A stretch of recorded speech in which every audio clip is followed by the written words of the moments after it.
Inteligjenca artificiale është teknologjia që përpiqet të arrijë që kompjuterët dhe makineritë të kryejnë detyra ashtu si njerëzit. Mirë po, pavarësisht se sa nevojshme mund të jetë ajo, mjekët kanë një apel për të gjithë qytetarët që konsultohen me ChatGPT për ndonjë shqetësim apo sëmundje që mund të kenë. Në një video të shpërndarë nga Ministria e Shëndetësisë, mjekët bëjnë apel që të tregohet kujdes, pasi inteligjenca artificiale nuk e zëvendëson mjekun, por është një mjet që ndihmon në informim, jo për diagnozë apo trajtim. Mjekët këshillojnë përdorim të burimeve të sigurta, verifikim të informacioneve dhe konsultim me profesionistët e shëndetit. Kohët e fundit ka një rritje të përdorimit të inteligjencës artificiale për qëllime mjekësore.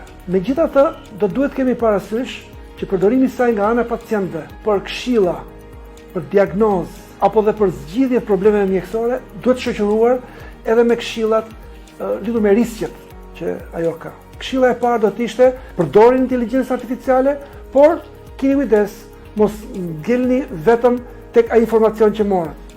Është e nevojshme gjithmonë mbështetja, këshilla nga një mjek për këtë. E dyta ka të bëjë me formulimin e pyetjeve.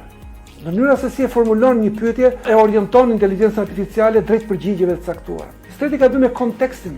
Dhe konteksti ka të bëjë me elementë të rëndësishëm si për shembull mosha e personit në fjalë, me prakticitetin e çështës, mbi kostot e tjera me radhë. Së fundi është gjithmonë e rëndësishme të kemi parasysh se inteligjenca artificiale ende është një produkt në përsosje sipër.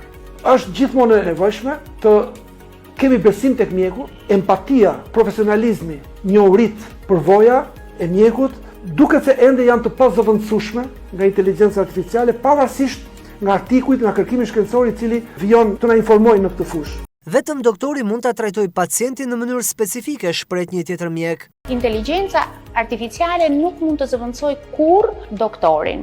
Është doktori i cili trajton pacientin, trajton individin në mënyrë specifike.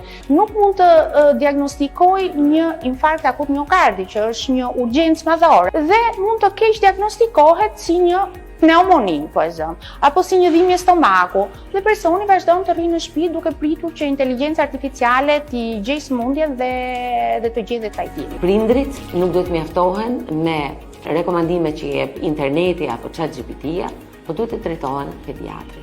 Mos merrni barna dhe terapi, mos merrni trajtime nëpërmjet internetit, po ato duhet të konsultoni patjetër nëpërmjet mjekut familjes dhe mjekut specialist.